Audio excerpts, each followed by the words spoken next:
system. Okay. We can continue. Sorry. Okay. This was planned. Yeah. Okay.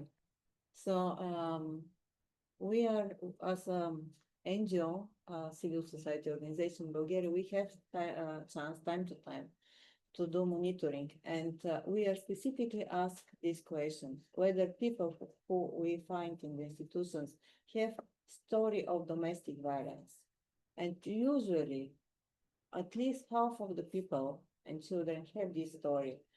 We usually have answer like we receive answer like no, there is no problem. The family is just poor. The child was very neglect. The father just hit his mother or her mother.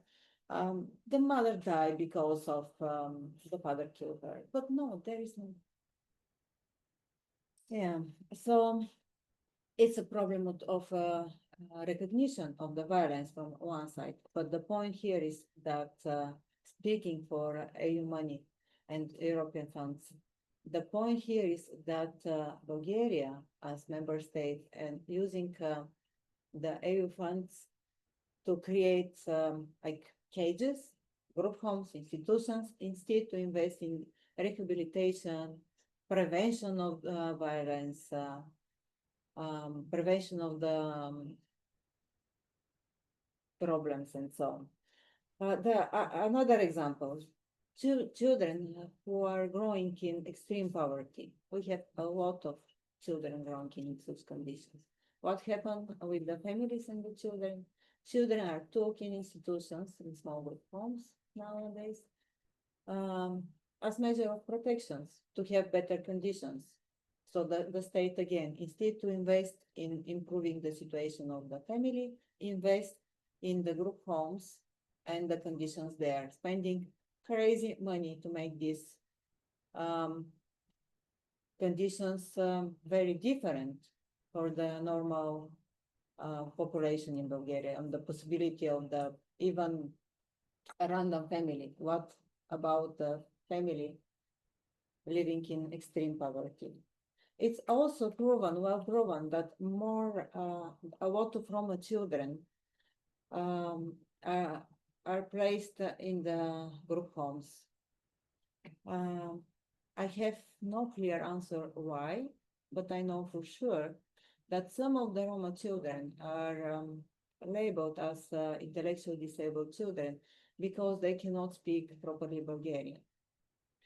And I met, for example, in a group home children for whom the staff,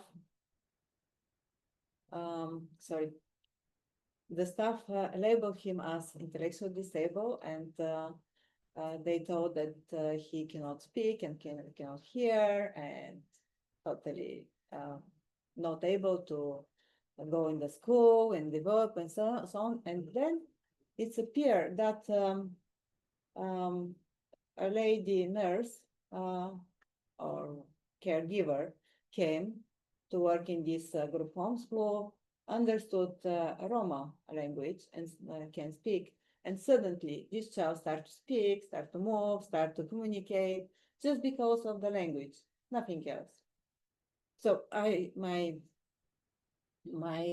think many children are in the same situation. Maybe refugees are in the same situation. I don't know. So we know that placing people in institutions only because of the disability is a kind of discrimination. Why Bulgarian state doesn't recognize this? Because Bulgarian state never initiate real conversation around Article 19 CRPD. We never discuss as society what really means independent living and what means the life in the community.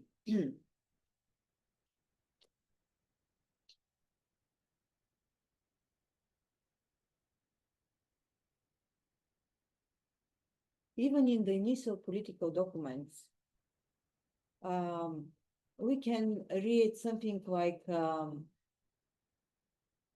the politic of the state, the aim of the state is to ensure independent living for people with disability, to apply in practice Article 19 CRPD.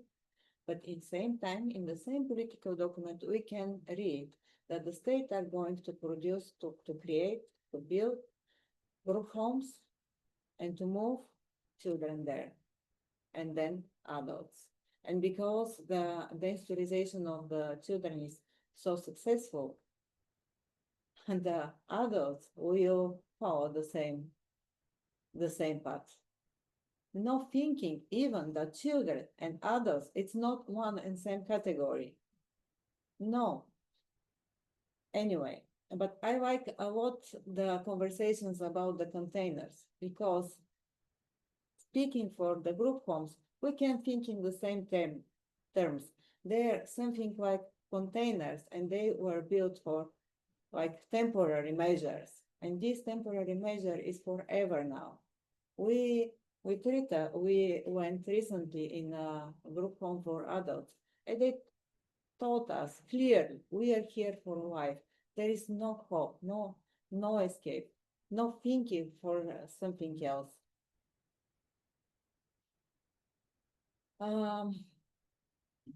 So my mind here is a little bit what is You can keep going, no worries. Yeah, can I? Yeah. Yeah, I'm a little bit I want to share more examples and some more real stories, but in the same time I promise you to start thinking more on systemic level. So from systemic point of view, I think if we go back, we can see the warming signs during the years. So the first one, I'm afraid, well, I'm afraid I have on this. Oh, You want to go back? Go back, yeah. Mhm. Yeah. Yeah.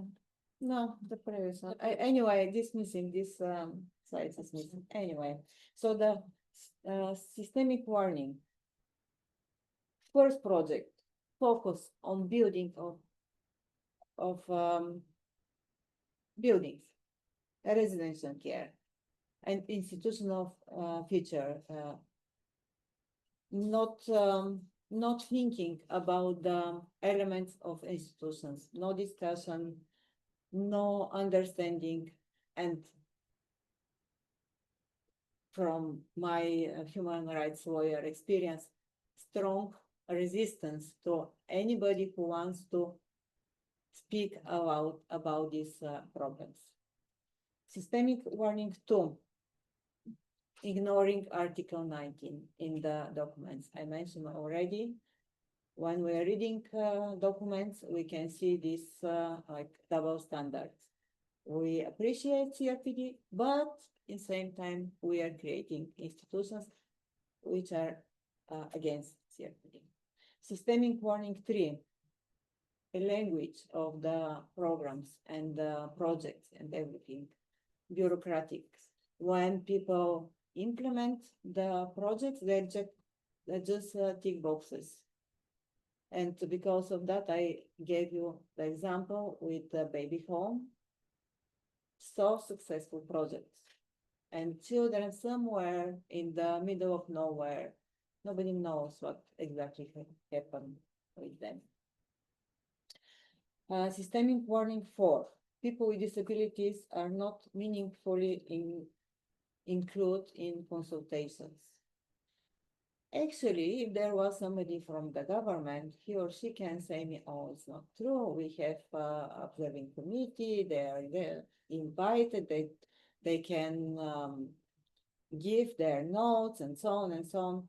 Firstly, invited are the organizations of poor people with disability mostly, poor people, not leaded from people with disabilities, or dependent from the government, receiving money from the government. which is completely different story. The real critical voices are outside of these consultations and preparations. So the next systemic warning is how the institutional model were legitimized,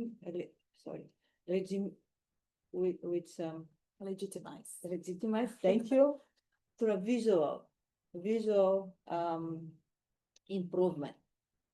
The facade is all the time beautiful. It's one and same, more and more. In the past, it was not exactly the same. Now the facade is one and same all the time, but it's beautiful, clean. There are washing machine, several sometimes, as we know with ribbon. Well paint, nice pictures on the floors, on the walls, and that's it. No systemic change. But it's create illusion that something changed. This illusion of change is the most dangerous thing happen in Bulgaria, because we can find this illusion everywhere, everywhere. For example, we can ask, where is the individual care? And the government, the state, the staff will provide us tons of individual plans. We need time and patience and understanding for the real human behind the individual plan and document to see that this plan is something very formal. It's not served to the purpose. It's just illusion for the individual care.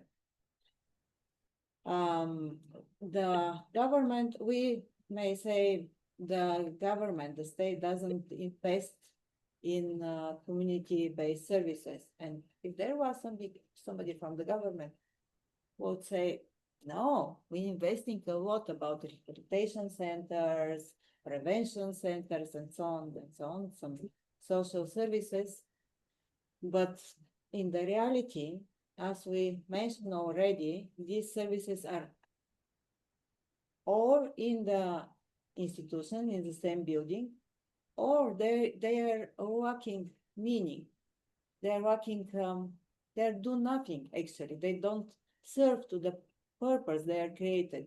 And the evidence for this is very simple.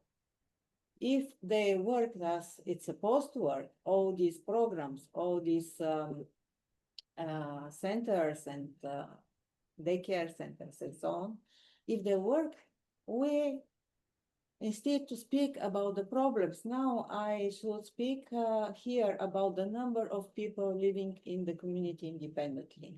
But in the reality, it's true that just few people really left the institutions.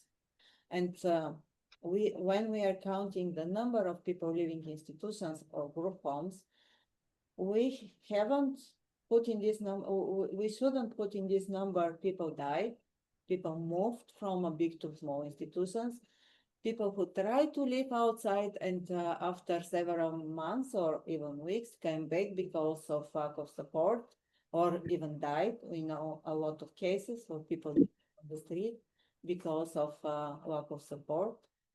So without these numbers, we have just few cases of people really left institutions and they struggle. They are facing a lot of problems again because of lack of system of support in Bulgaria. So what happened? Bulgaria invest a lot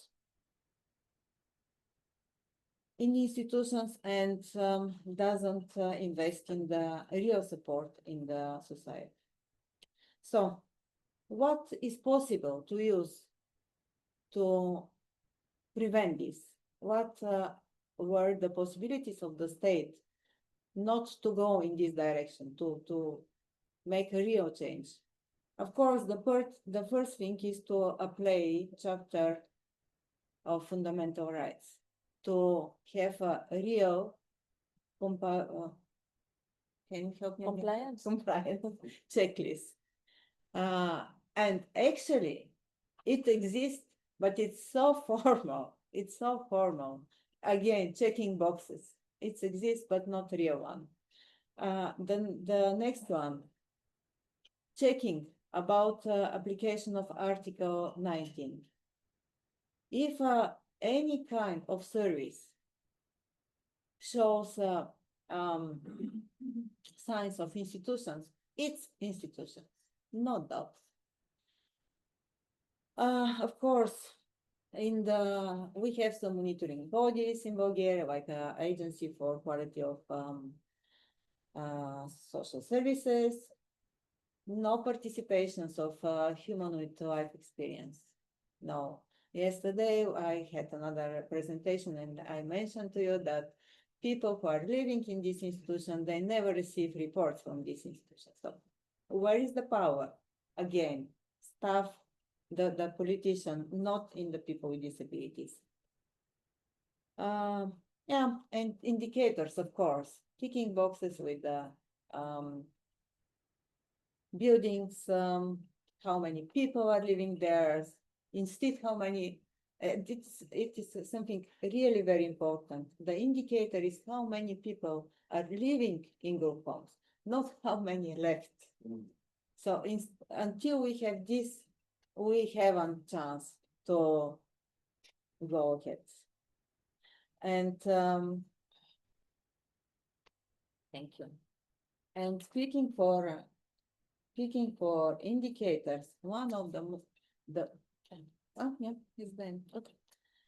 Speaking for indicators, one of them is whether people with disabilities who are affected of these programs have access to justice. A new validity on the international level, network of independent living in Bulgaria and network of independent experts. We all tried the limits of accessibility, the limits of access to justice. And we found there is no access to justice. So simple answer, no access to justice. Because there is no time to explain the cases and go deeply. You can read everything in the reports, of course. But the short answer, why, according to the courts, people with disabilities have an access to justice? Because they have no legal interest. That's it. There is one judge in Bulgaria who had opposite opinion, but only one judge still cannot change the system. It's a good sign, of course, but this is not enough to have real access to justice. So people with disabilities cannot object what happened to them. According to the court, reading the arguments of the court, the motives, you can see the people who have interest to challenge the way of spending the European money and programs and instructions how to build the projects are municipalities and people who are implementing the projects, which is the true actually. The EU projects nowadays are for municipalities, for the governments, for the builders of the buildings, for the staff. They're never for people with disabilities. People with disabilities are never considered as some group of people who really benefit of this funding. And because of that, they're outside of the picture when we're when we are speaking for European funds. They're just lost in this process. And if we are speaking now for 15 years, process of deinstitutionalization in Bulgaria. If we are think for a moment for 15 years in our lives, it's we can remember a lot of events, meetings, people, traveling, a lot of things happen in 15 years.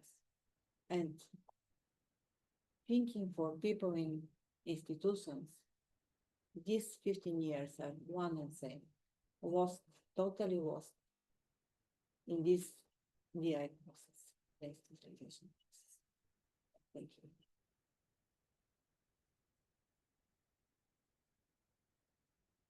Thank you very much, Aneta. I think there's so many moments also that make me think of the visit we did in Bulgaria. Maybe I'll just take a second to share one. When we went to one of the small group homes, Please. and we saw the pictures of the residents going to a petting zoo, where they could see the Yeah. animals, and the staff said, "Oh, it was really nice because the animals were free to roam around." And I was thinking, how ironic is this? Yeah. Unfortunately, I cannot give you time now for questions because we need to go into the coffee break but we will have a Q&A at the end. Okay. So any questions that you have, Vanetta, please keep them for them or try to get her to answer during the break. Yeah. We may, I think, I'm sorry, Ines. I think 30 minutes, we started a bit late, so I'm gonna ask you to maybe do 20 instead, and we see each other here at 10 past 10. No, 10 past 11.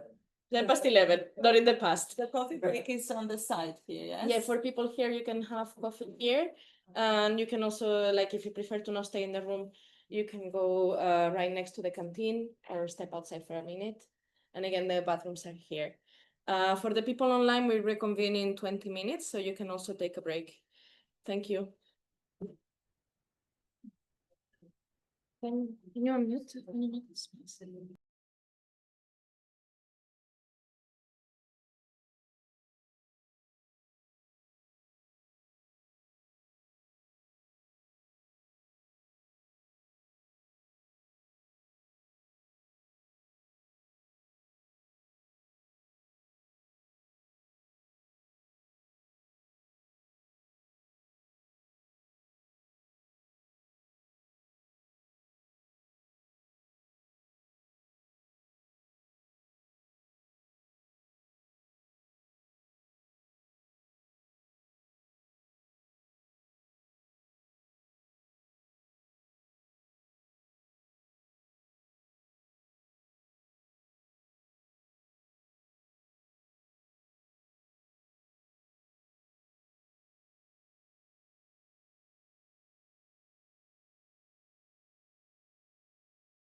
Oh no, Kat is not allowing. Kat, are you here? Will you please allow my camera?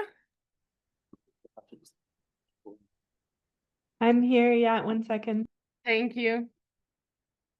So we'll restart shortly. Okay. Thank you, Kat.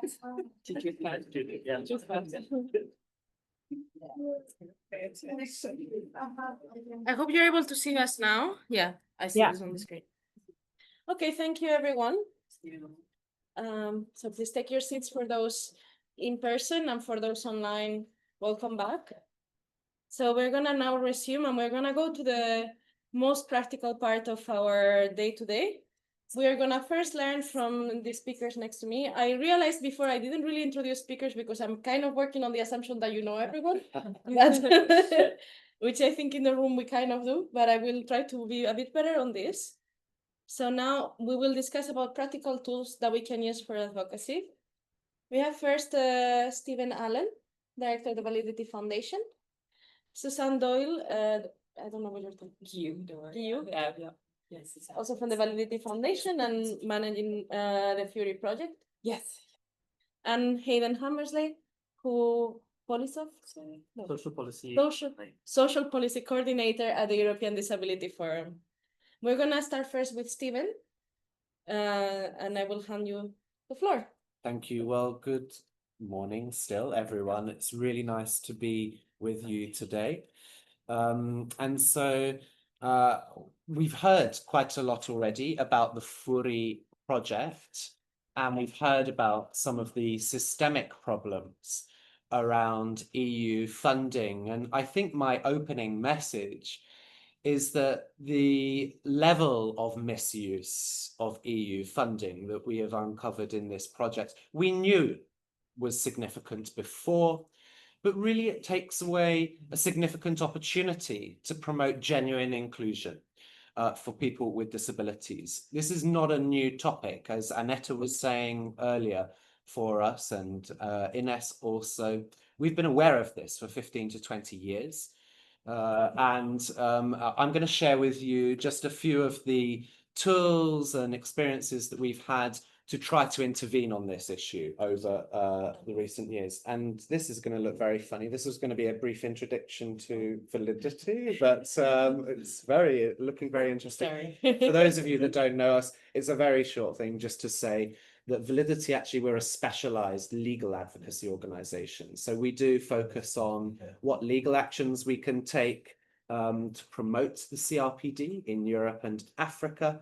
And we focus in particular on the right to independent living, the right to legal capacity, and the right to inclusive education. That's our current strategic focus. And of course, all of these topics have been addressed in part in this project. Is this, yeah.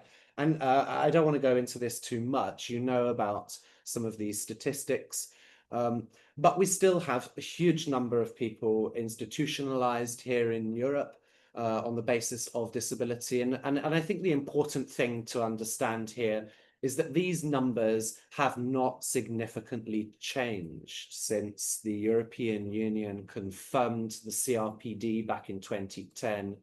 And since many of the member states have ratified, all member states, in fact, have ratified the CRPD. And in fact, we know that in some cases, the numbers may be growing through this problematic issue of trans-institutionalization occurring under the guise of de-institutionalization. This is not a problem distinct only in Europe, it's a global phenomenon, which the CRPD Committee at the United Nations has been consistently addressing worldwide because of very problematic and flawed processes of DI. You don't need me to tell you, but our perspective is that institutionalization is inherently violative of the rights of people with disabilities. We know that it amounts to discrimination on the basis of disability, which should be prohibited. And in times of danger, institutions become even more dangerous. We know this was the case during the pandemic and the lockdowns in the institutions. We know today that it is the problem in Ukraine, where institutions, of course, have become sites that are attacked by military forces. And so you don't need me to tell you that institutionalization itself is inherently violative of the rights of people with disabilities. But in Europe, we should have, and we do have, a strong legal basis to argue for deinstitutionalization. This is really important. And this is a pretty complex slide, which I can share with you at a later point. But the key message here is that since the EU confirmed the CRPD has a high legal status, just under the treaties of the European Union, but above all other secondary sources of European law. And in principle, the CRPD should be binding across all of the EU's actions. That means the actions of its institutions, the European Commission, Council, Parliament, as well as the actions of EU member states when they are implementing EU law. Additionally, we have the Charter of Fundamental Rights, which again has a very high status in EU law and includes specific rights to protect against discrimination and to promote the integration of persons with disabilities. And indeed, on this project, we've been talking about structural funds. The structural funds regulations also contain horizontal obligations which should prevent discrimination. So, you know, theoretically, we've got a very strong legal basis. But you've heard about it before.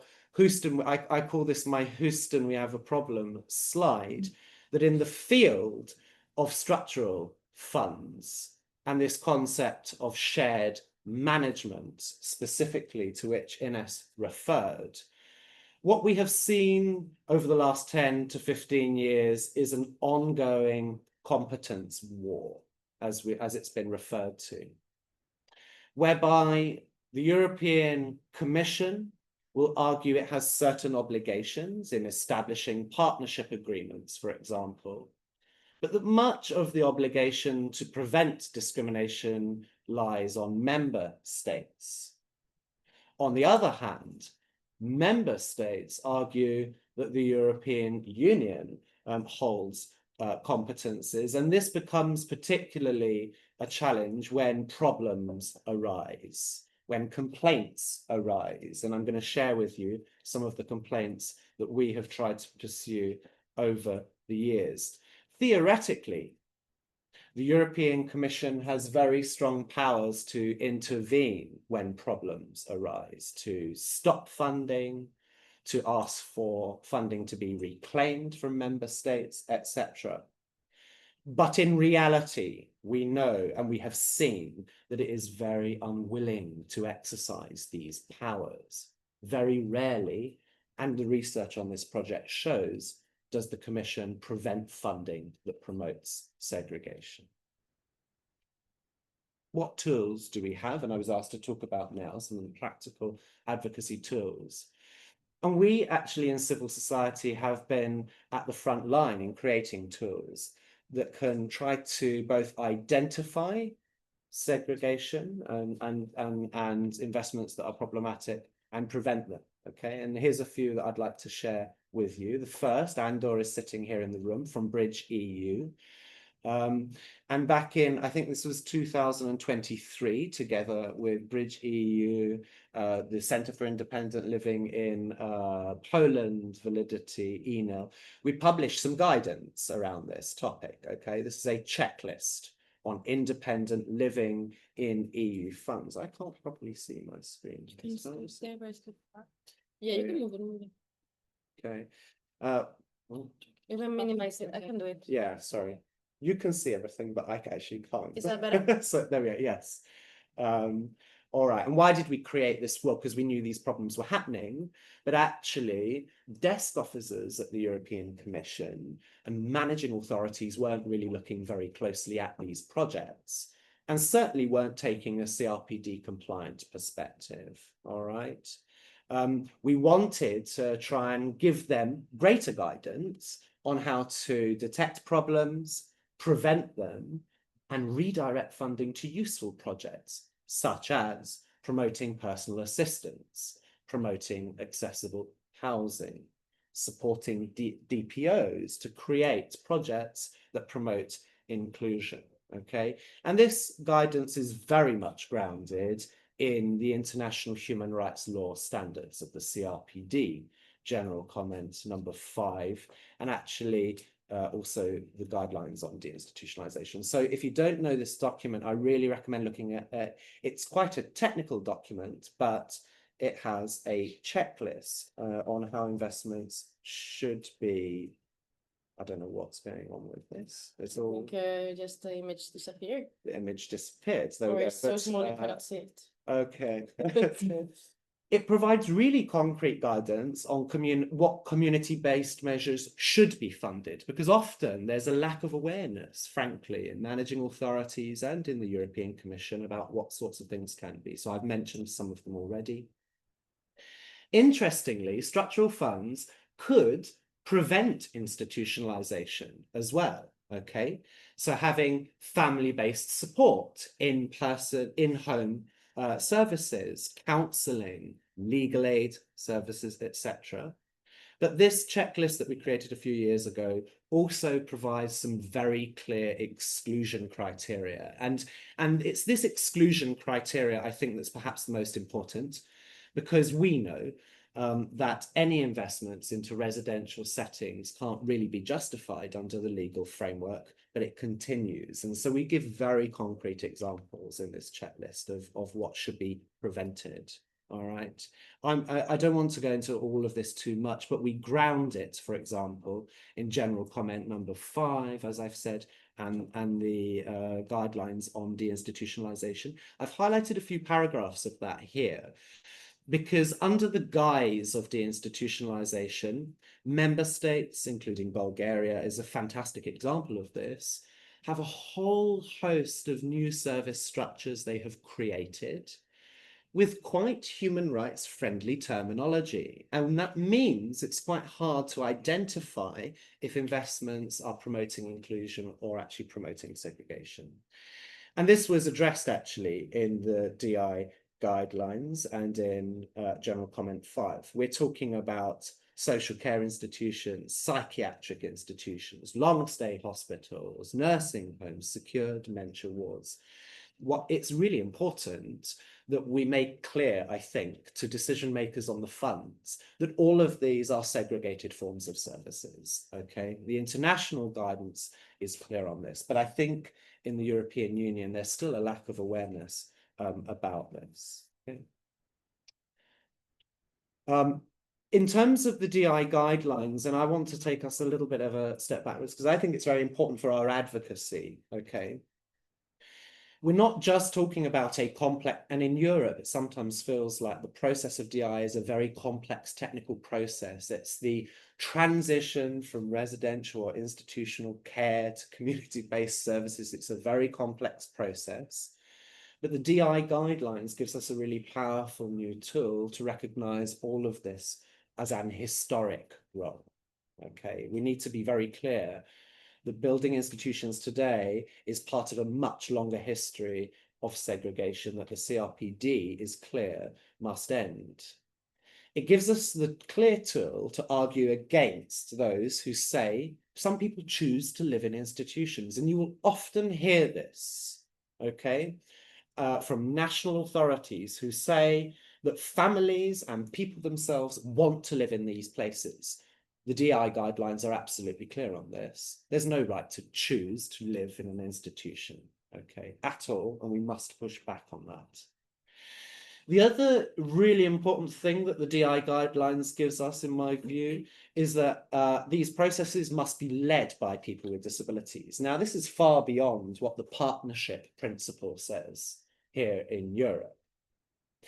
It does that strategically, because what we have seen since the ratification of the CRPD is that when DI processes are led by the same old service providers of the past, we end up having the replication of institutional logic in new services. And this is precisely what we see with the small group homes phenomenon. When you have the same service leaders leading clusters of group homes sometimes, using the same rules that were in place in the big institutions, actually all we've done is transfer the institutional logic. And we need to get better at making this clear, I think, here in Brussels. This is absolutely, Annetta, to your point, not about moving people. This is about improving relationships and inclusion in the community, all right? The other thing the DI guidelines give us is an opportunity to raise the debate beyond just structural reforms, which is how it's viewed here in the European Union. DI means that we need to more strongly argue for reparations and redress for this historic wrong. We're not talking, again, about incremental shifts in public policy. We're talking about the fact that by keeping people in these places now and into the future, with new investments that will continue to keep people in these places, we're actually continuing to violate Article 19. And the DI guidelines are clear. This should open the route to reparations and redress. And the people who are responsible to pay for that are those who have kept institutions in place. I say this because this logic informs how we are thinking now about our litigation. For the European Commission and member states, when they continue to finance these places of segregation, in our view, this should be opening up a route, and we can see it's not easy to open up this route, but a route to argue that they should also now pay reparations and redress to the victims of this type of misfinancing. Okay. Now, this is my slides are really not showing correctly. This is another document that we have, another tool, which is a recent European Commission notice on independent living. None of my slides are showing properly, but after many years of advocacy, the Commission has got the point, right? That many of us in the disability community are frankly fed up of making these same arguments again and again and again. And so they've given their own more recent guidance on independent living in EU funds. But I quote the very first paragraph in this document, which in some ways is quite a progressive document, okay? It tries to prevent funding from going into institutions in most cases, not in all. But it says this notice, and I'll read it out, is intended purely as a guidance document to support the realization of the right to independent living in accordance with Article 19. But, and here's the important but, this notice does not create any rights and obligations beyond those provided for in the legal framework. Now, why is that significant? Well, that's because the European Commission's view is that investments in institutions are not banned. We're going to come to this in a little while. So this guidance document, although it's quite progressive, it's still not really strengthening, I think, the Commission's own view of its competences and powers. It does usefully reference Article 19 in the DI guidelines, which I think is incredibly progressive. And it does contain a better definition of independent living. It's a new tool we can use with managing authorities to try and enhance accountability.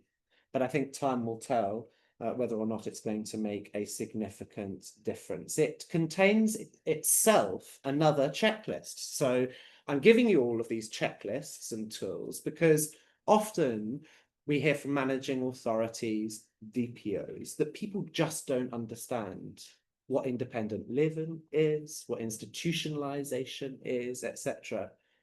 But frankly, it's not true. It's actually not true. We now have another checklist, set of guidance tools, which can be used to go through projects, and this one issued by the Commission itself, to identify whether investments comply or not with the CRPD. And this is quite detailed, frankly. It's even more detailed than what we produced a few years ago. It looks at preventing isolation in the community. It looks at how investments could promote inclusion in the marketplace and in the labour force. It really looks very widely at the positive things that EU structural funds could do. And it is quite clear that investment should not be going in these old models of segregated communal housing. And so I really encourage you to look at this annex in this Commission guidance document, because actually the tools really do exist now. I'm not sure how frequently they're being used in practice. This is one of the issues. Maybe, Andor, you have an idea, but I'm not sure they're being used massively. So what can we do now? And what can we do with these tools? Okay, have I still got a bit of time? So you got exactly 8 minutes. 8 minutes, oh my God, okay. And I see Ferdinand on the screen. He told me to be slow when I speak, so I'm going to try and be slow and fast. Okay, so what can we do and what have we tried? Well, in this project, we have shown the importance, I think, of monitoring the calls at the national level, monitoring the partnership agreements. But I want to tell you that it is horrifically complex to do this in reality. Member states rarely have comprehensive information available in real time. And it's not always easy to identify those calls that touch the lives of people with disabilities without extensive technical knowledge. Often the language itself doesn't enable you to identify that this is a project about people with disabilities. And so this is really one of the problems. We've got to try, but it's difficult. We need to be aware that at the national level, when we do identify problems, we must use the complaint systems that exist. Now, this project has looked at those national complaint systems, and we find that in general, they're not very effective because of very low awarenesses of the Charter, of the CRPD, and of the applicable standards. But we need to use them because often managing authorities will tell us, we don't have any complaints. You're all complaining in civil society, but we have no official complaints, right? So we need to use those. We also need to get better at using the Charter of Fundamental Rights in our arguments. Why is that the case? Well, that's because, as I mentioned, the Charter has a very high legal standing in the EU legal order. And so we need to integrate this into our complaints at the national level, because even though we might not get very far with these complaint systems, it gives us the basis then in the future to complain and appeal. But as I've said here, experiences shows very low awareness. Okay.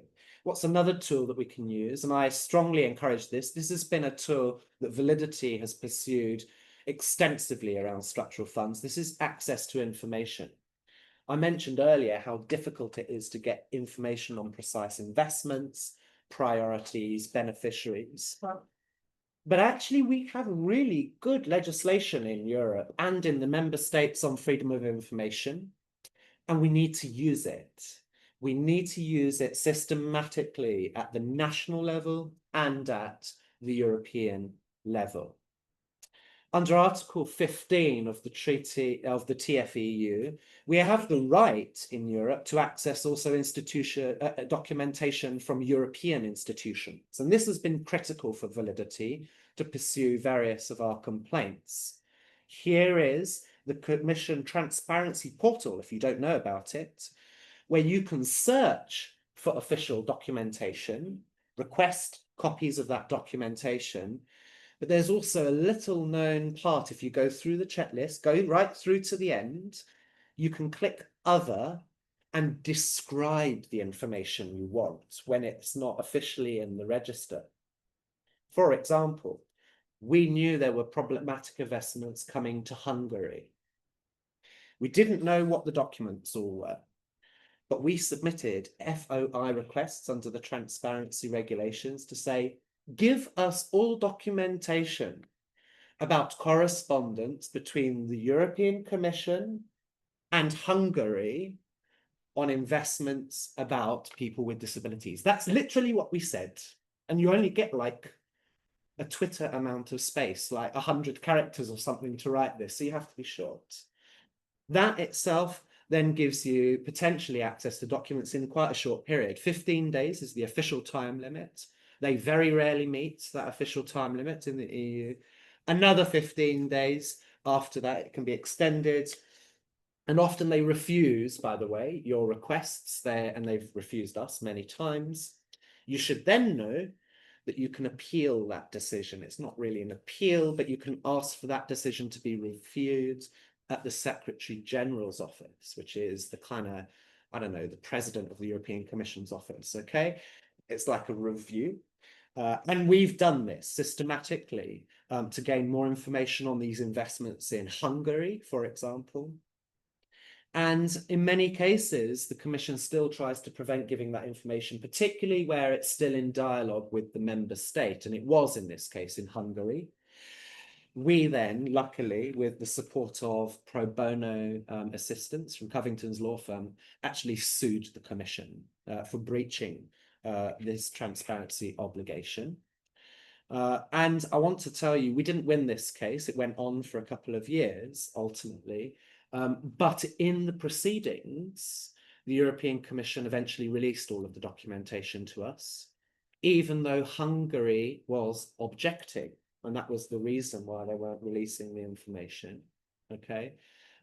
Subsequently, Hungary sued the European Commission, I should tell you, for giving us that information. They were absolutely furious with the Commission, as were we, by the way. The Court of Justice, however, has dismissed Hungary's complaint. Now, this is really important because this underlines that as civil society, we can pursue information from the European Commission, even when member states, Hungary, Bulgaria, anywhere, is trying to prevent that coming out. All right? I'm probably running out of time. Yeah. Am I out of time? You have 2 minutes, but 2 we can minutes. extend Complaint to the European Commission. This is another complaints process you need to be aware of, that you can issue official complaints where, in your view, a project appears to violate the Charter, the CRPD, or other EU law, okay? It's now a simplified online process. This is a sort of a screenshot of it, okay? But let me be honest with you, it takes the Commission at least a year to respond to your complaint.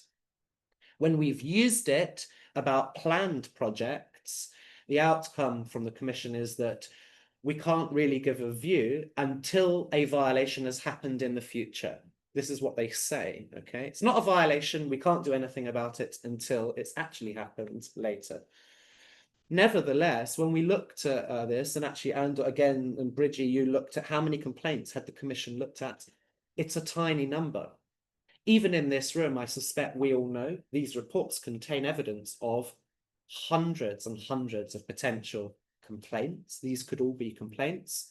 We now need to get on this website and submit them, because then that's an official process for the Commission to be investigating. Ultimately, when it comes to investments in institutions, we still have this problem of the 2018 legal opinion of the European Commission, which says, in short form, that they don't believe the CRPD bans investments in institutions. This is, in a very simple sense, what it says.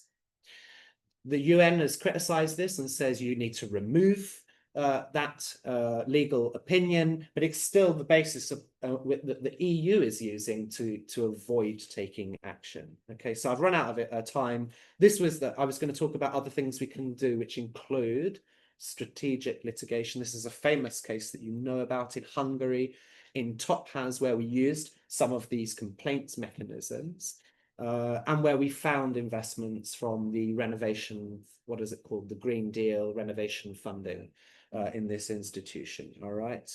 Horrific case, but in short, we did complain to the Commission. It took them 18 months to reply to our complaint.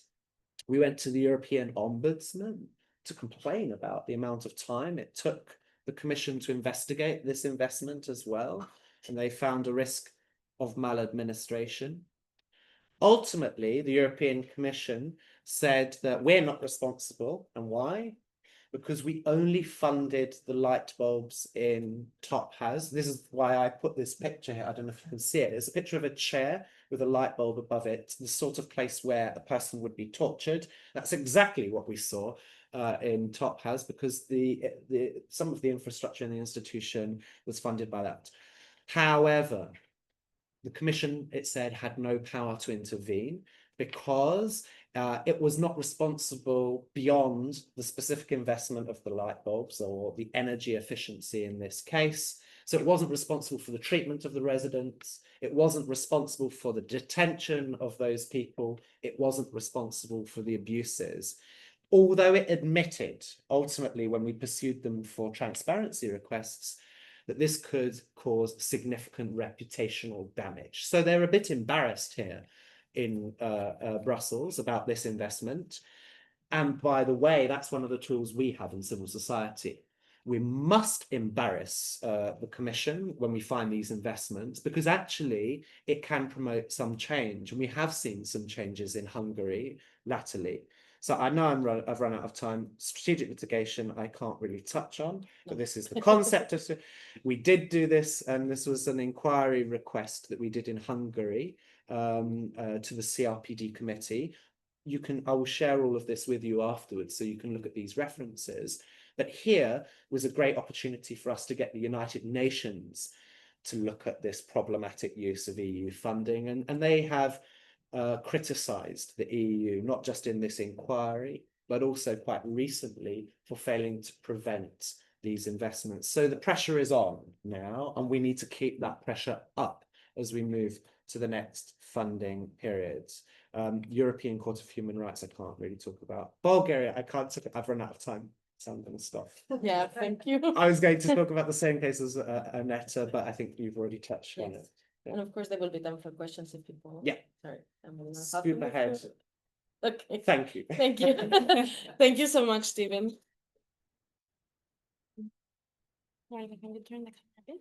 So now we will move for the next part of our practical tools. Here we had a lot of very technical and interesting tools we can use from Stephen, but there is something that is still standing, is how do we make sure that people with lived experience are involved? As we said before, people with lived experience, survivors of institutionalization, must be leaders in the process. So we also want to make sure that they are working with us on this, and they are taking also the lead.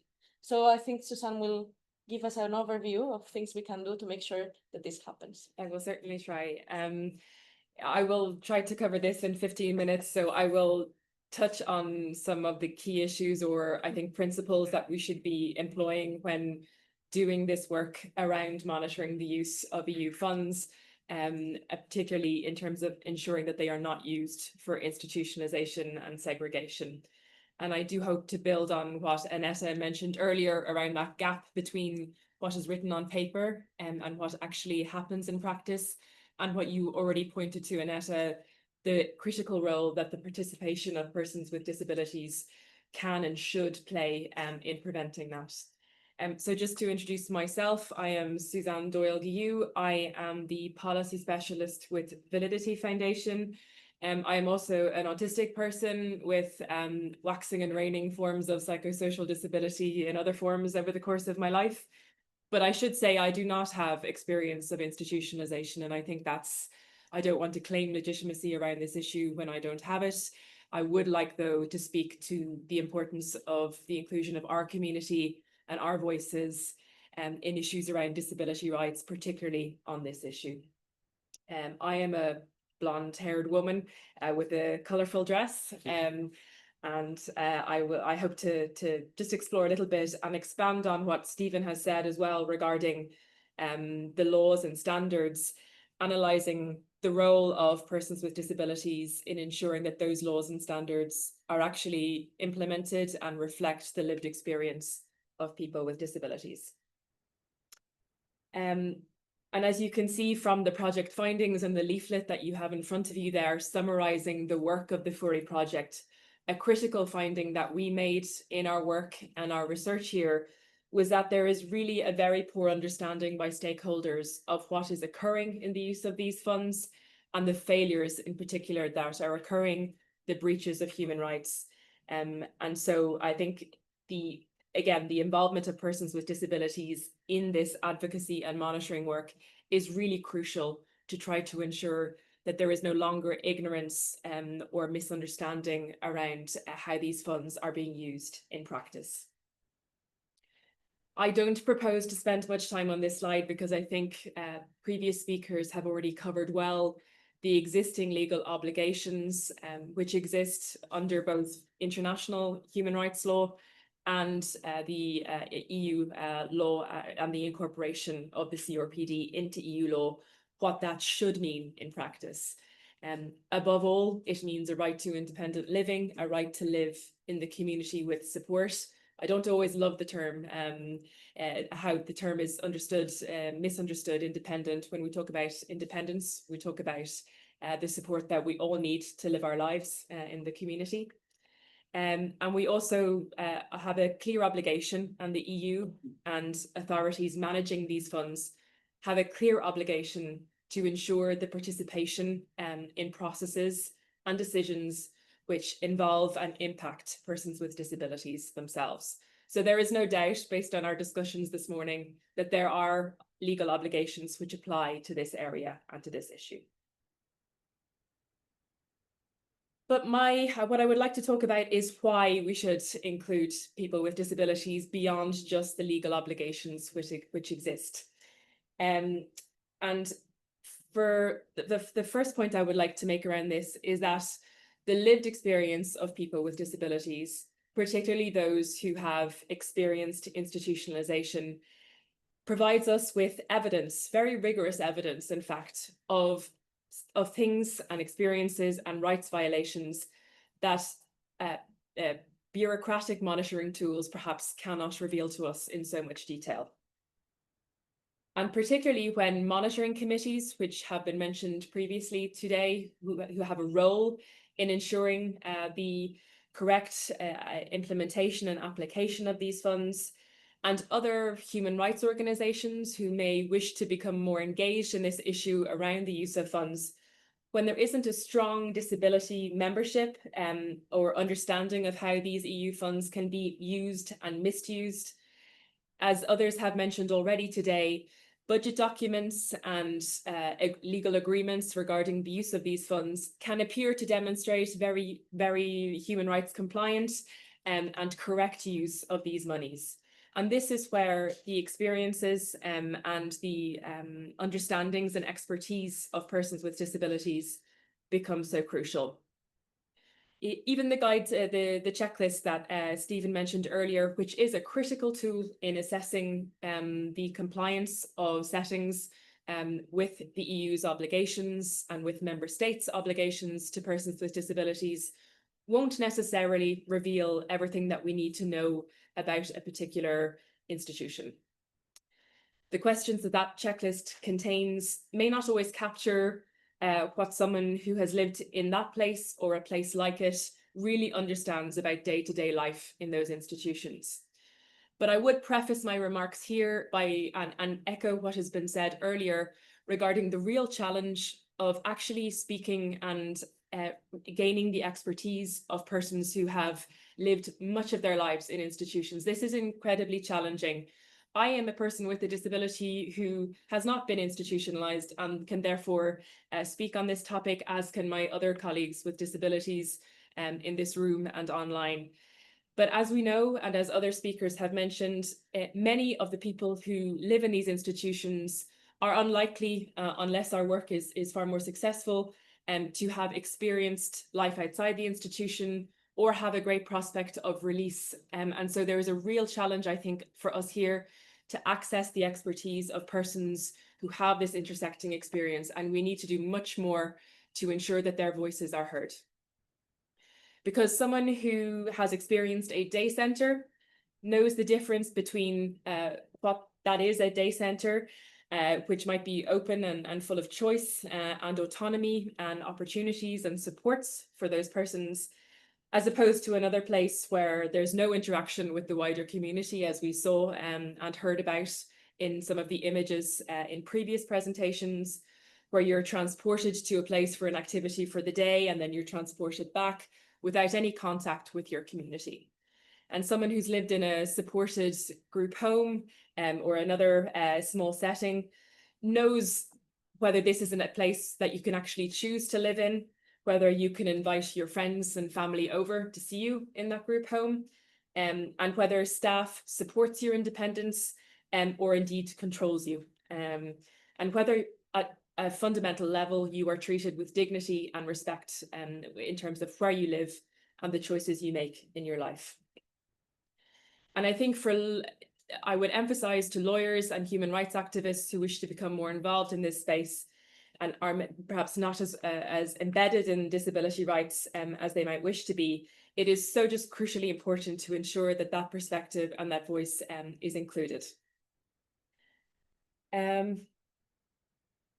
Meaningful involvement of persons with disabilities in monitoring and advocacy on this topic also produces stronger and more credible evidence of the misuse of funds.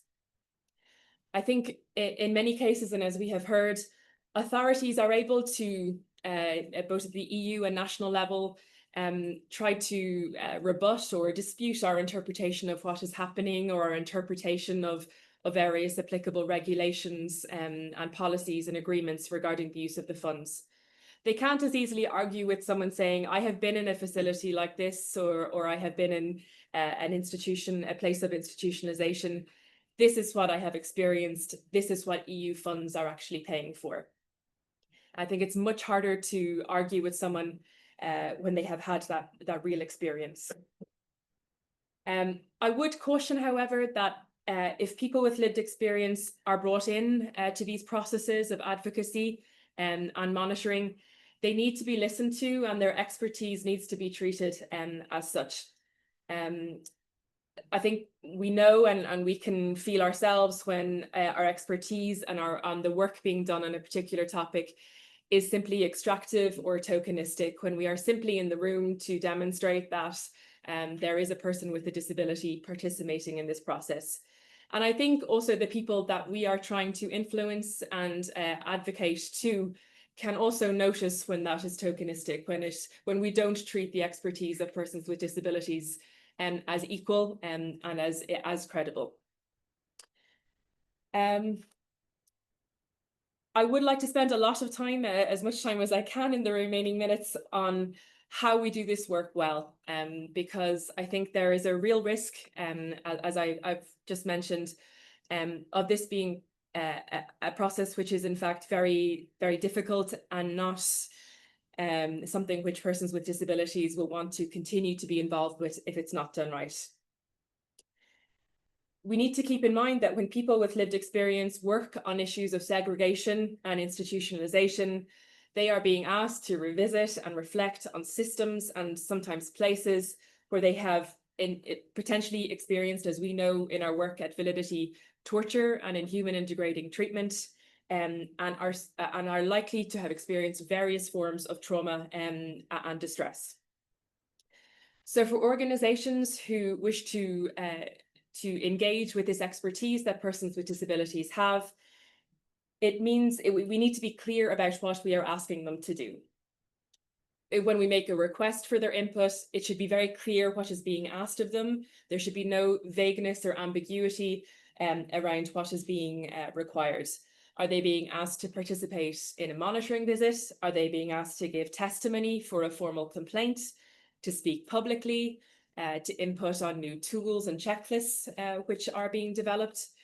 Because different forms of involvement require different levels of engagement, and I think have different implications in terms of time, in terms of potential distress, and in terms of the obligations that we therefore have to persons with disabilities who choose to become involved in these processes of advocacy and monitoring. People with lived experience and with disabilities should have their own agency and should be in the driver's seat regarding the form and extent of their participation. We also need to ensure, when we are asking persons with disabilities to engage in this work, that we both have accessibility and sufficient support in place. Organizations and stakeholders who wish to draw on this expertise need to understand that this work, as I said, can be extremely re-traumatizing. Reviewing how segregation was funded, confronting the infrastructure that violated their rights, can really bring up painful memories and other forms of distress. So organizations who may be wishing to engage more directly with the disability community on this topic, please keep in mind things like building in breaks, access to psychological or peer support as the engagement of persons with disabilities continues. Ensure that there is flexibility around the pace and nature of persons' involvement and their sharing of information. And indeed, very fundamentally, always allow the option for persons with disabilities to step back or withdraw their participation without any consequences.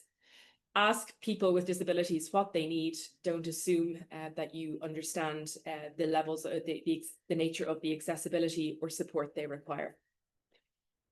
Drawing on persons with disabilities expertise also means compensation, recognition, hard euros for their time and expertise.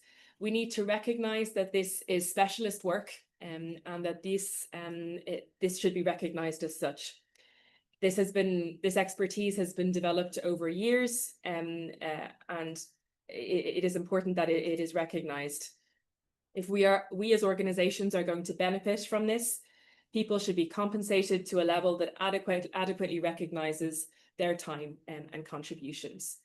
And I would also mention how the cost of disability, which is inherent in many forms of disability, which puts persons with disabilities at greater risk already of being in more precarious socioeconomic circumstances, and it's how fundamental the concept of compensation and recognition of expertise is to this type of work. And finally, we need to ensure that there is ongoing agreement by persons with disabilities to participation in these processes. It may be that we ask them, as I say, to provide testimony or provide some lived experience regarding what they have experienced. That may not, it is important that their information that they have shared is always used within the context that they agreed for it to be shared, that it is not ownership of that information and those experiences is not then taken by organizations once it is shared. I would also say that there is no obligation for persons with disabilities to do this work or to continue to do this work. It may be that there are periods where they wish to be involved, but we are not required to provide input where that becomes too emotionally or psychologically taxing. For the last 2 minutes, I know I'm out of time on my 15 minutes, but I would just like to perhaps finish on a more positive note, again, cautioning that I am not speaking on behalf of the disability community, which is far from a homogenous group of people. We all are bringing our experiences, our trauma, our internalized shame in many cases, and in my case, for example, much privilege, which other persons with disabilities do not necessarily have. But as a person with a disability who has worked with and for the disability community for nearly two decades now, I've observed a few things that means that that makes it important to always leave the door open for persons with disabilities to be involved in monitoring and advocacy. For many of us, it's a way to ensure that others won't experience what we have experienced or what persons who have been institutionalized have experienced, and to really try to make sustainable changes in these systems which are so harmful. It can also give some of us a sense of self-determination where that has been taken away from us, a sense of agency, a sense of choice and direction in our lives. Having been refused to be viewed as equals for so long, it is often very helpful to be engaged in this type of advocacy work. I'll close there by saying that the expertise of persons with disabilities should be resourced, should be supported, should be compensated, and should above all be acted upon. We have seen how these systems and structures have been so resistant to change. We must ensure that the voices of persons with disabilities are not only listened to, but actually give rise to change and structural and systemic change, which is enduring. Thank you all. Thank you so much. Okay. We will now pass to Hayden, which we will start discussing since the current budget ends in 2027. We now to also need to think of the future, despite the fact that we still haven't spent that much money under this current framework. But it is something that we also need to take into account in our advocacy. New regulations are coming. Will these new regulations change things? Will they help our work or not? So I leave this to Hayden. Thank you, Rita. So, yes, my name is Hayden Hammersley from the European Disability Forum.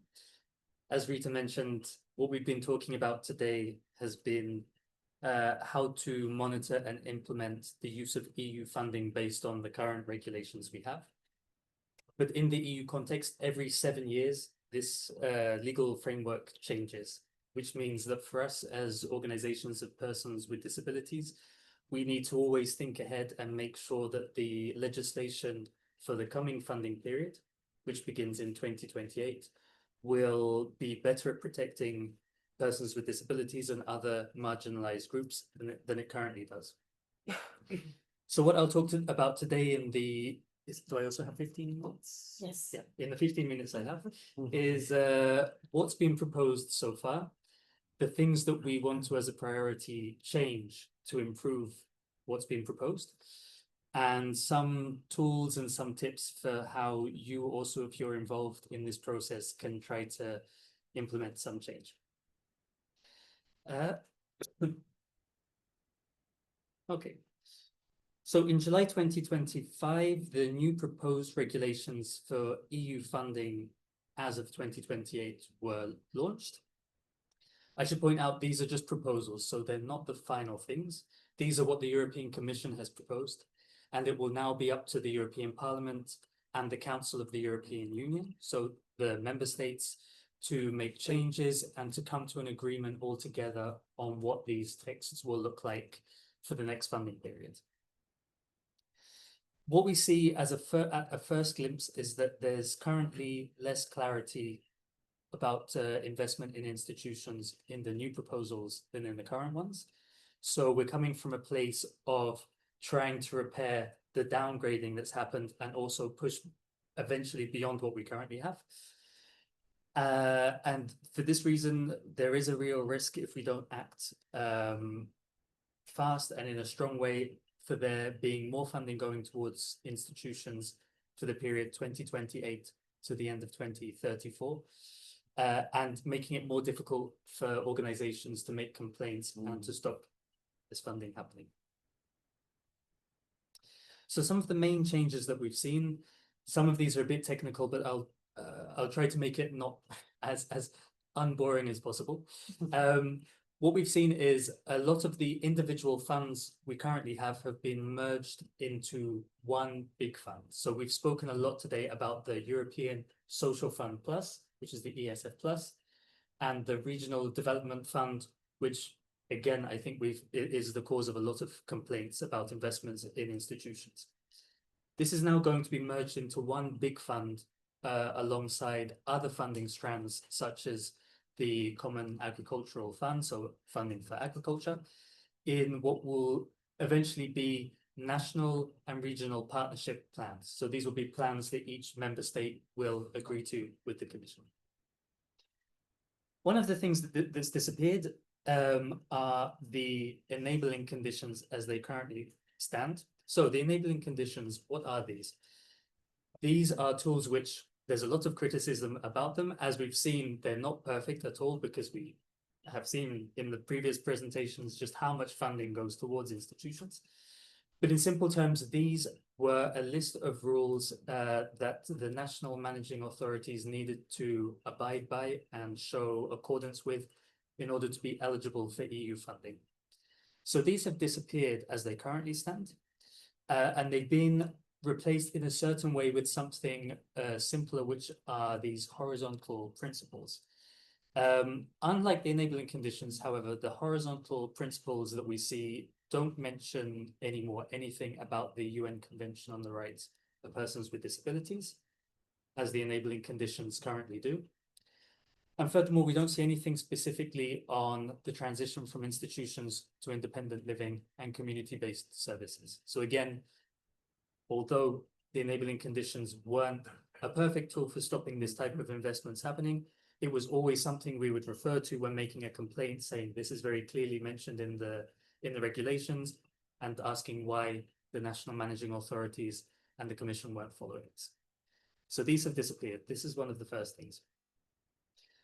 We also see a list of new reporting indicators, which are a way of measuring how the funds are used. And these will be used by the member states to report back to the Commission, explaining, mostly in quantitative terms, how the money has been used. But we see a lot of things mentioned in the indicators, but there's no reporting indicators on the closure of institutions and the facilitating movement of persons with disabilities and other groups from institutions into community-based supported settings. There's also an issue that we've had to do a lot of calculations to understand this, but the social spending in real terms has been definitely oversold by the Commission. And as we see it with our calculations based on cumulative inflation since the last regulations were agreed on, actually in real terms, there's a drop in the money that will go towards social spending. So it's been presented in quite a confusing way. And even we were doubting our own calculations on this, but we are quite certain that in real terms, we'll see less spending in social term on social issues. And then finally, one of the changes that we're concerned about is that in the current regulations, you have an amount of money that should go towards social spending. So the amount of money we have for the European Social Fund Plus. And within that, we had, this is a bit of Brussels jargon, but we had earmarked amounts. So we had compulsory proportions of that spending that would need to go towards certain areas. And crucially, there was a 25% earmarking that had to go towards social inclusion. So this was where most of the investments in personal assistance schemes, training for teachers and classroom assistants for inclusive education and so on. This is where this would come from.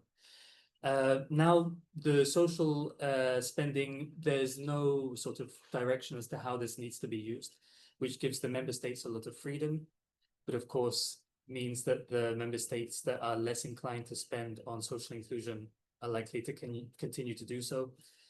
And yeah, there's of course the risk that some member states will simply not invest very much. Okay, so now at the stage we're at, this is changing every day, but as I wrote the presentation, I mentioned that now that the draft regulations have been released, it's not that the role of the Commission is over, but most of the work now that we will do as organizations of persons with disabilities will be with the Parliament and the Council of the European Union. It's through these institutions that we will try to implement changes, make changes to the wording, and even sometimes much bigger changes to the proposed regulations. I say it's changing every day because yesterday the Parliament called on the Commission to make very significant changes in their proposals. So it might be that it goes back to the Commission again and they have to present a new proposal, but this we'll have to see. Here I've written, I won't read them out because the names are very long, and also for the sake of Hedin and the interpreter, I won't read them out in a quick way, but I've listed the actual regulations that we're likely to do the most advocacy on. The first one is the very long name that essentially refers to this big fund that's merged all the current standalone funds that will be the basis for the national and regional partnership plans. The second one is the regulation that essentially outlines the horizontal principles and in annex has all of the indicators for reporting. And then the third one is, confusingly, there are two regulations, one on the European Social Fund and one on the Regional Development Fund and Cohesion Fund together, if I'm not mistaken.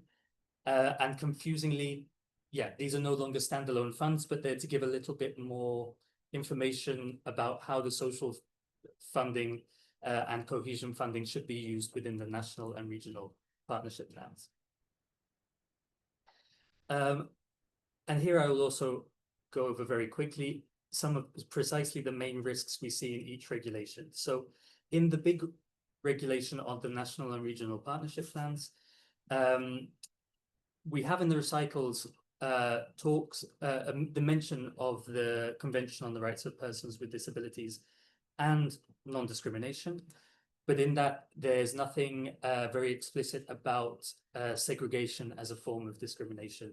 So it's very open to interpretation. And as we know, when things aren't clarified in very clear wording, it gets interpreted however people want. So this kind of vagueness is not something that we would tolerate, and we really need to have some very clear wording on segregation of people in institutions specifically. In the horizontal principles, as I mentioned, there is a talk about non-discrimination, but again, not about the threat of segregation caused by EU funds. And there's no mention, again, of the UN Convention on the Rights of Persons with Disabilities. We haven't received any explanation as to why there's been this downgrading of the CRPD and the rights of persons with disabilities, but it's clearly a step down from the current regulation. And then the final one is what I mentioned, it's this earmarking. So there's quite a lot of freedom for the member states to use the social budget how they want, and not that many rules as to how much should go towards which kind of objective. When it comes to the tracking and performance framework, again, this is the regulation where we have the Article 6 on we have the article on the horizontal principles, and here we have one of the horizontal principles, which is human rights and social policies. Actually, sorry, as it currently stands, it's just called social policies, and we're asking them to also add human rights to the title. And as I mentioned here, there's no mention of the CRPD or segregation in institutions. And again, in the recitals, there is this very brief mention of non-discrimination, but we need more clarity on this. And here we would also be asking for a reference to the Commission document that Stephen mentioned before, which is the EU guidance on independent living and inclusion in the community. Then in the list of indicators, we've seen quite a lot of things that are concerning. There are lots of things that are missing, as I mentioned before. So of course, there's no indicators measuring closures of institutions and the transition of people from institutions to other forms of support. But there are also a number of indicators on refurbishment of care centers. So we need to see a little bit internally and with our partners how we address this, but there definitely needs to be some clarity to exclude residential institutions. I've written, sorry, for persons with disabilities, because this is our remit, but of course we would be extending this to all groups who are institutionalized in such settings. We want also to see, there are indicators on housing, but we want to see specifically indicators on the creation of accessible housing in the community. And also, yeah, and the last one I've already mentioned, on the number of people transitioning from institutions and the number of institutions closed. We had mentioned before that we have sometimes information about how many, what was it we said, that there's sometimes information of how many new settings are created, not how many are closed, or Yeah, no, we don't know how many people actually live in the community, you know, so because you can have, let's say, I don't know, reduction in 30% of people in institutions, but we have no idea where they went. Where they go, yeah. So clarification not only of how many people are leaving institutions, but also where they go, and making sure they're not going to places which are as institutional in nature. See how much time I have. Okay, I've already used up my time. So this will be the end. Very little has been decided so far. The Parliament, since I created this, they've decided on which committees will be dealing with the different files. There haven't been the rapporteurs assigned yet. So these are the members of the Parliament in charge of tabling amendments and negotiating on the files alongside the council. what we will do essentially is we're preparing amendments in writing and justifications as to why we want these changes in a document. When the rapporteurs are assigned, we will set up meetings with them, try to urge them to include the changes we want, explain why. And we will also do this, and I can send the list of contacts along. Sorry, very clumsy. But there's also a disability intergroup in the Parliament. So this is a number of members of the European Parliament invested in disability issues. We usually ask them for support on all of these issues. I can share with you afterwards the list of all of the members and which committees they're in. And we also will send the same things to them and say, please, can you table these amendments as well? And then we will do the same with the Council of the European Union. So the representations of the member states, we usually try to meet with the offices they have in Brussels, the permanent representations of the member states. This process is very difficult. Usually the council is more conservative about adopting the changes we want than the parliament. So usually it's easier to get more changes made by the parliament. We often present fewer but more essential amendments to the council. One of the main difficulties are that, generally the member states will be against any further constraints to how they can use the funding. So they will push back against this. Some of the member states are simply against any increase in budgets, full stop. We have the frugal four, as they're called, Austria, Denmark, the Netherlands, and Sweden, who are very against often increases in the EU budget. The transparency of how decisions are made in the council, it's very hard to understand what's being discussed. It's behind closed doors. So often you need to have a contact from one of the member states who can tell you, this was discussed, this was decided, we recommend you go and speak to this member state. And this comes with time and experience in Brussels, and it's not always a given. And then after that, once the council and the parliament have come up with their positions, they will then negotiate in what are called trilogues together and come to an agreement. And we also follow this process to push normally for what the parliament has been asking for. But this time we'll see how lucky we are with what we're pushing for. And then final tips if you're going to embark in this process as well. It's always best to make the amendments as easy to integrate as possible. Sometimes when there's such big problems, you just have to go ahead and add something quite significant. But when it can be done with small changes to wording, they often prefer this. It's easier for them to integrate it. Always justify the arguments so that this can be used by the negotiators during the negotiations. Give data if you can, or give examples such as the ones that have been mentioned today.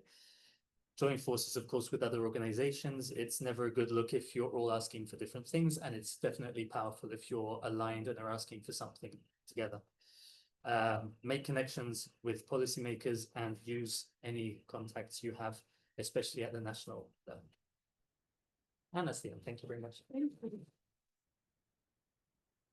Thank you, Hayden. And I will also encourage for those working at national level that may think that this is not relevant to them, that you can also engage in this work, particularly with MEPs from your countries.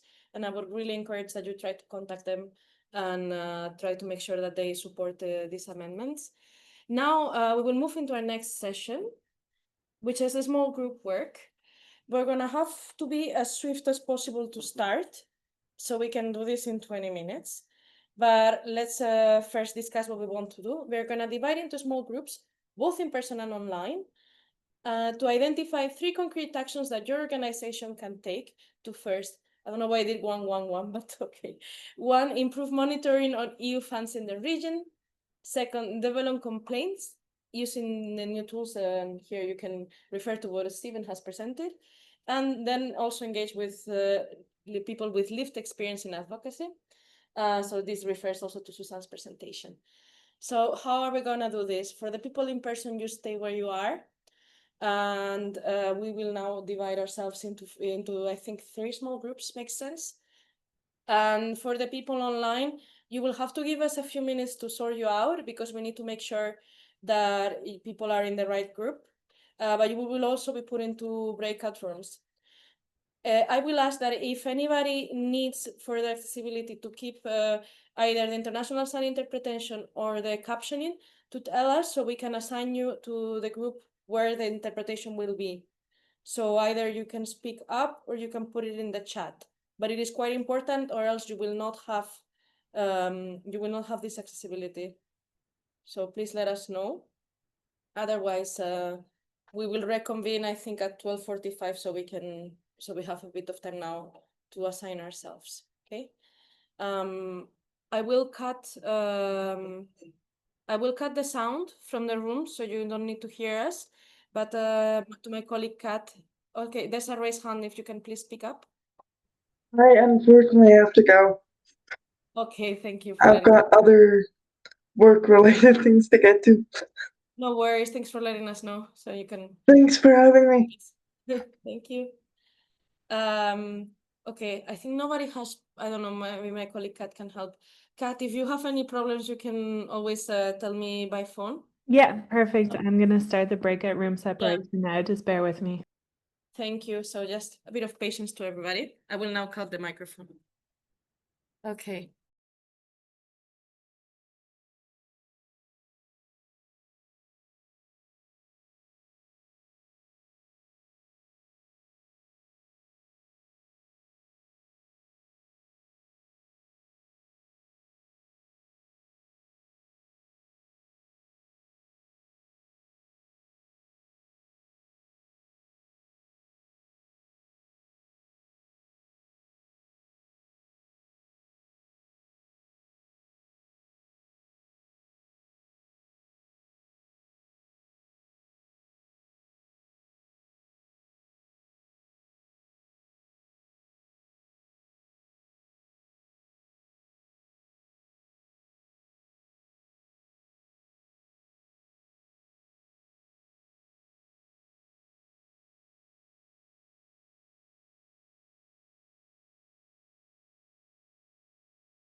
Hi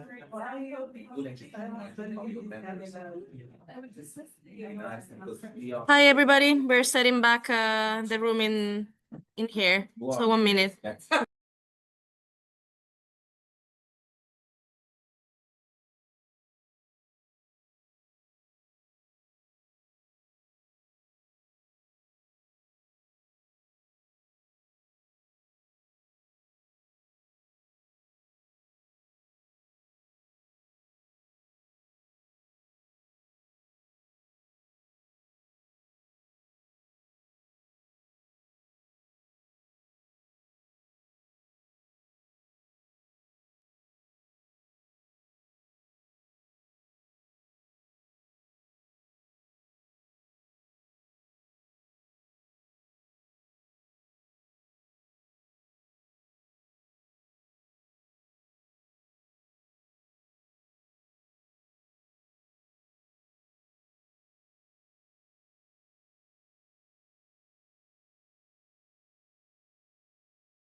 Thank you, everybody. I hope you can hear me from those online. Sorry. Yeah, I can see. Yeah. So, Alanet, I need you to come here. Yeah, for the group, unless Steven, you can present for your group. No, I think it's another presenter. Okay, so please come to the front. Okay, thank you, everybody. We are now setting back again in the room, so thank you also for those online.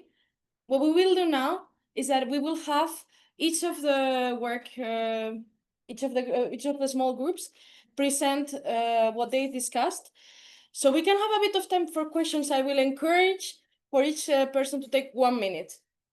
Hello. If for the people in the room, if they take 1 minute, you can take cookies home.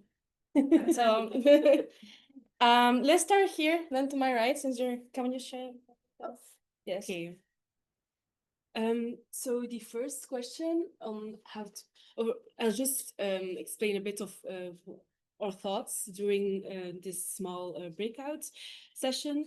So we thought about like developing clear communication strategies, and because a lot of people don't know the EU processes, so we need to be very concrete and develop some calls to action to involve people into our advocacy. It's also very good to share success stories of complaints and share good models of independent living, so people are aware of the positive success stories. There was also a suggestion to like the future funds, that they need to include 1% of funding to go to NGOs to actually have the resources to do our advocacy. There was also a suggestion to do a workshop on how to file a complaint on the basis of the FURI report, so that we can do this together, because it seems it has been presented to be very easy, so we can do it all together. And then there was also a suggestion to do participatory research with meaningful involvements, where the people that are involved in the research will be aware of everything.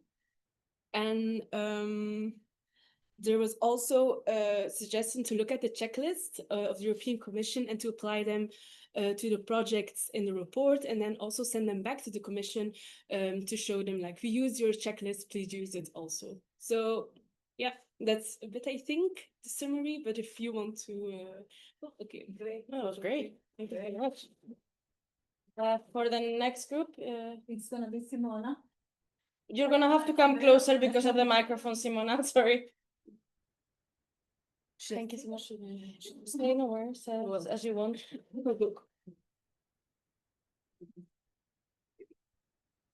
Do I talk about all the three aspects or just? Yeah, just try to with 1 minute. Oh, it's very short. Yeah, Okay. it is very short. I have an entire page. So we looked at the monitoring, we looked at the stages of the EU fund allocation. It was mentioned that there is this Cohesio platform of the EU Commission, although it has a delay there is an outline of the funding allocated. Our issue was that it's difficult to, monitoring is important depending on the stage that you look at. So the first stage would be the EU member state framework. the call for proposals would be something to look at.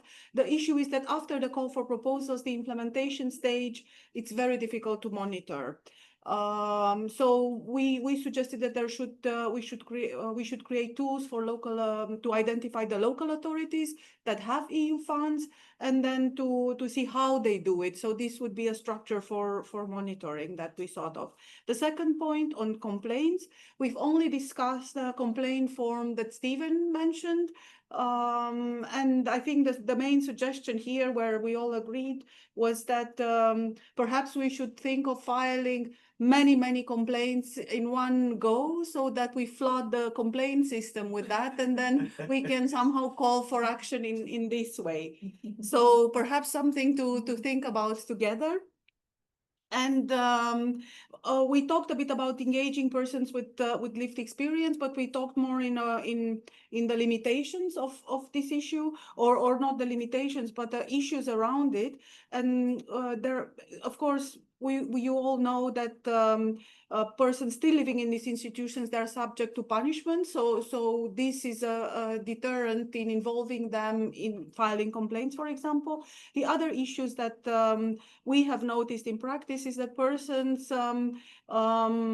because of the lack of any available community services, and because of lack of a vision of other alternatives, since they don't exist, they indicate that they wish to live there. So you get this instrumentalization of persons with disabilities to say that it's actually their wish to live in these small group homes. So this is something to think around whenever engaging persons with disabilities in these processes. I think I should Wow, stop thank it. you. Thank you so much. Okay, I'll start calling now on the online groups. First for the group, Filipa, that you facilitated. I don't know if you will present or somebody from your group will. Hi, yeah, we spoke about it. I think Stephanie's gonna present, and then I'll just top up if there's anything extra to add. Stephanie, do you want to start? Hi, everyone. My name is Stephanie Woolley. I'm with the European Network of Users, Ex-Users, and Survivors of Psychiatry. We consider ENOL one of our main partners because of the institutionalization of persons with psychosocial disabilities. It's appalling.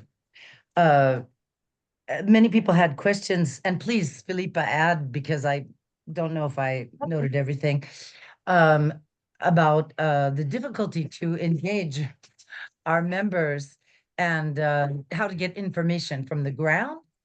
And my dog is going crazy. Bart, what I said was that one project that I really enjoyed working on, yes, was a questionnaire that we rolled out. We rolled out with our members based on the UNCRPD. We cut it into 3 parts because it's so long, and we made questions based on the state's obligations. We sent it to all of our members to get their feedback and to provide us with testimonies of violations, of pictures of institutions, of news articles about appalling cases, their feelings about whether or not their country was complying. And all of this helped us with our shadow reporting for the EU review by the CRPD committee.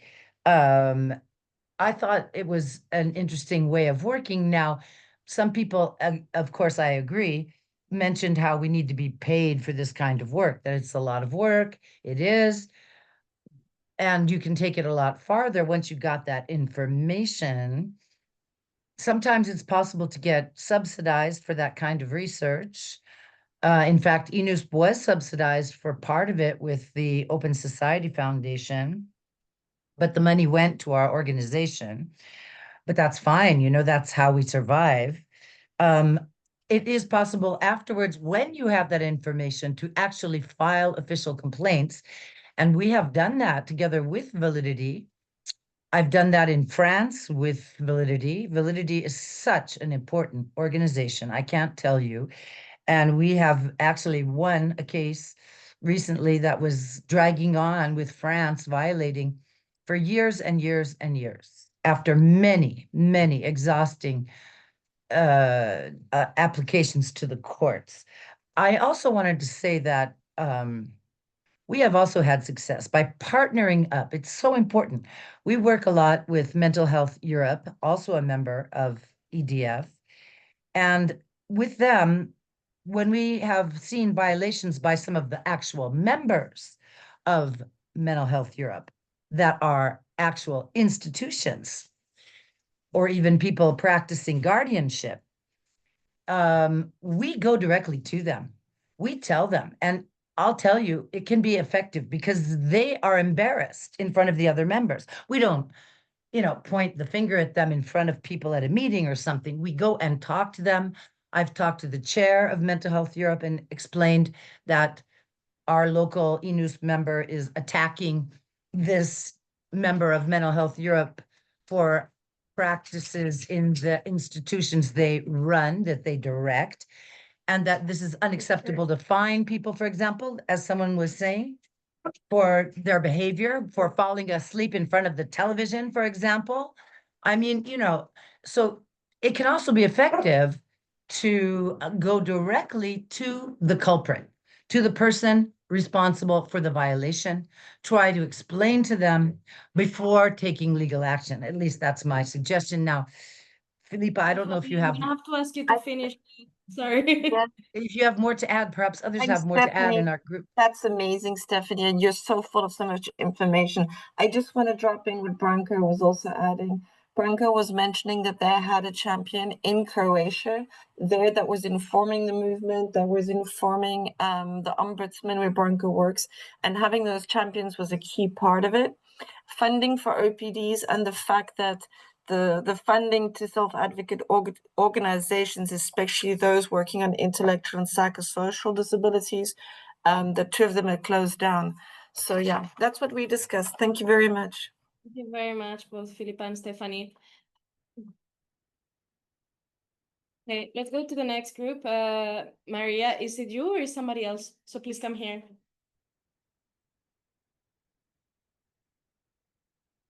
Can you move that?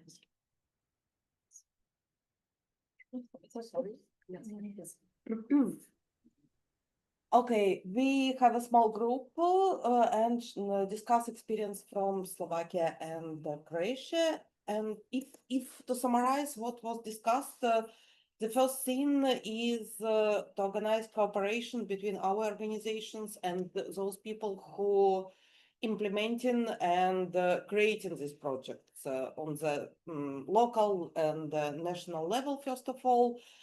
And through these, we could be engaged from the beginning and prevent violation of the human rights and misuse using funds. And at the same time, we could provide awareness raising of the project managers and participating in the project as well.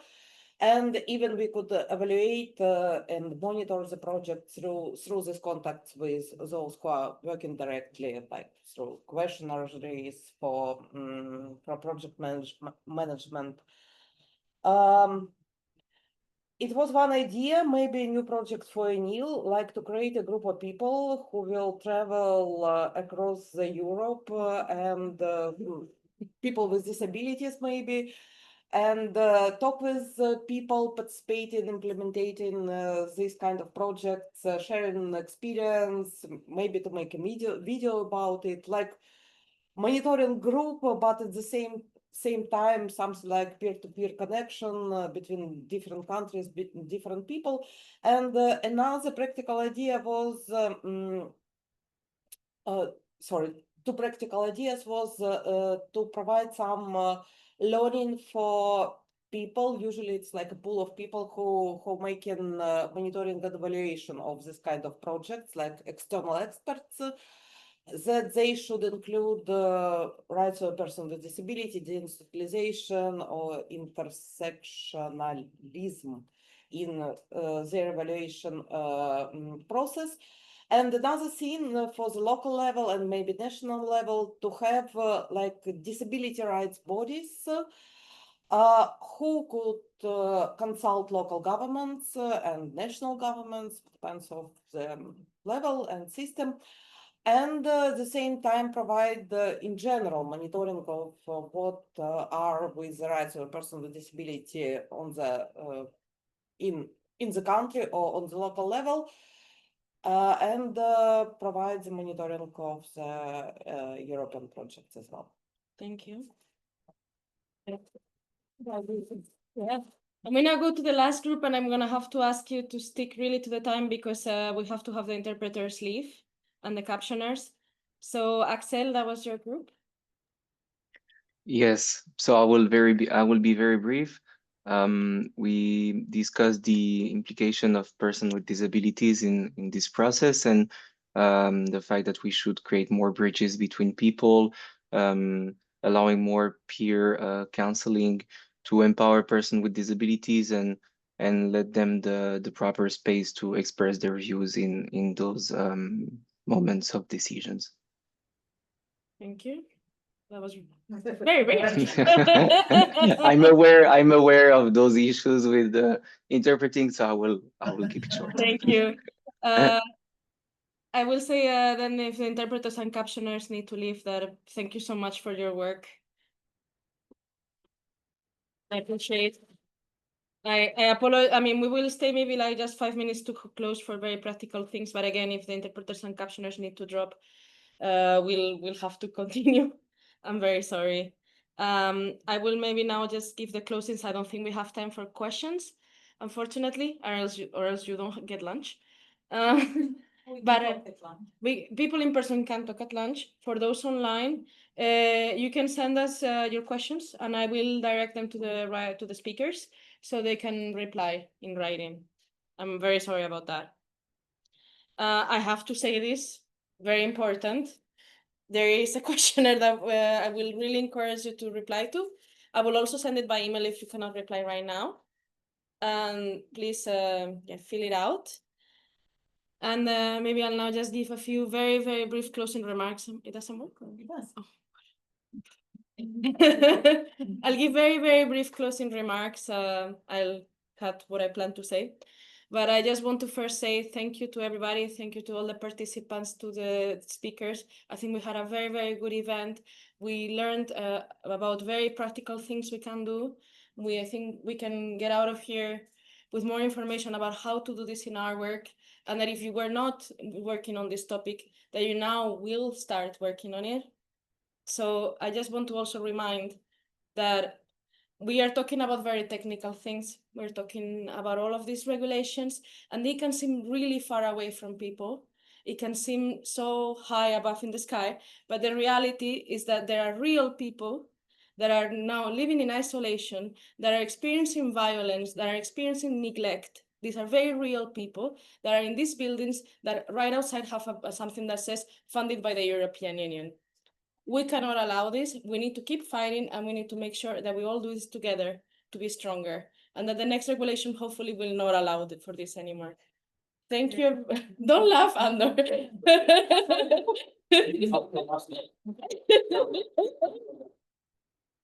Thank you, everybody. Thank you to those online. We will now close the meeting. And again, please send us your questions by email. And for those in person, we will have lunch here in the same building. Thank you. Thank you. And the further question, we don't need this number reference. Ah, yes. Oh, There's sorry. questions. I put it in front of me. Thank you.